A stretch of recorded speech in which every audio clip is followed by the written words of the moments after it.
Hey Wranglords, Dino here. This is Wrangler Studios, and today we're going to learn a song by Tash Sultana, and it's called Greed. And here's my version of the song.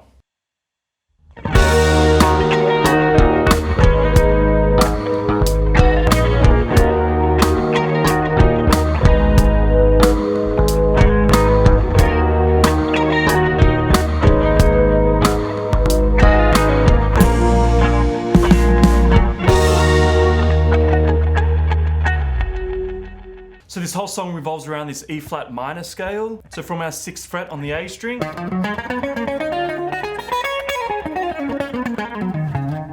we start off with an E flat minor 7. So it's this shape here from our 6th fret. We're going to start without our 2nd and 3rd finger. So just holding our 1st finger on this 6th fret, we're going to strum and then hammer on those two, making that E minor 7 chord. Then we've got this little tricky part where we're holding down our 6th fret on our top string, then we're going to pull it off.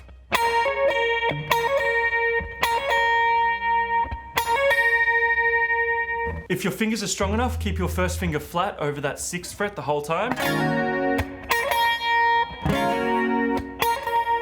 Then we're just running down an arpeggio of the E flat minor. So we've got our middle finger on this 7th fret of our 2nd string, then 3rd finger on our 8th fret of our 3rd string. So,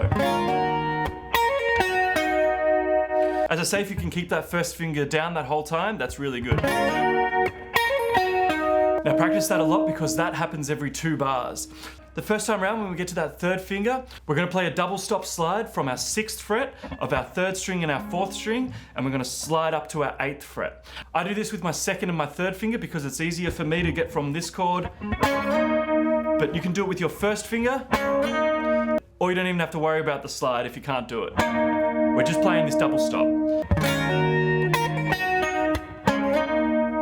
Underneath this double stop, we're playing an A flat minor chord. So with these 2 notes, it actually makes it more like a suspended chord, like a sus2 chord. That's a little bit of theory for you. Back to this lead riff. We've just slid up from our 6th fret to our 8th fret. Then we're going to run down our E flat minor scale. So from our 2nd finger on our 7th fret, we're going to play that note, then do what's called a pull off to our 1st finger on our 6th fret. Then up a string to our 3rd string. With our 3rd finger, we're going to play this note. Then pull off to our 1st finger on our 6th fret. Then play our 3rd finger on the 4th string. So.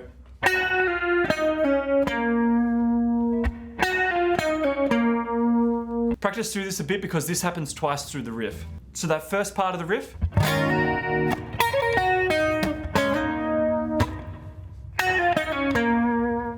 Again, we start off the same way as what we did with the E flat minor. Then this time we jump straight to our G sharp minor chord.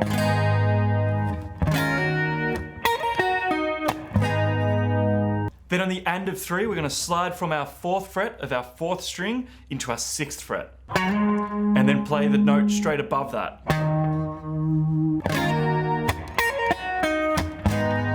2, 3, and 4.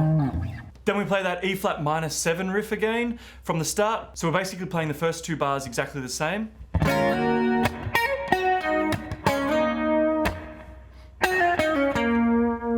Then when we get here, the chords go to a B flat major or a B flat dominant 7 chord. But the lead riff is going 8th fret, and then the 6th fret.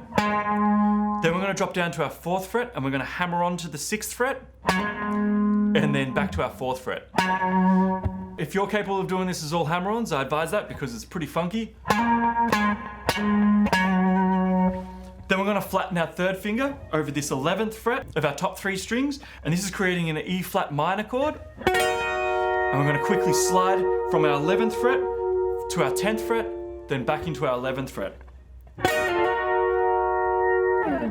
Good luck with learning this riff. I know you've got it in you to do it. Stay safe.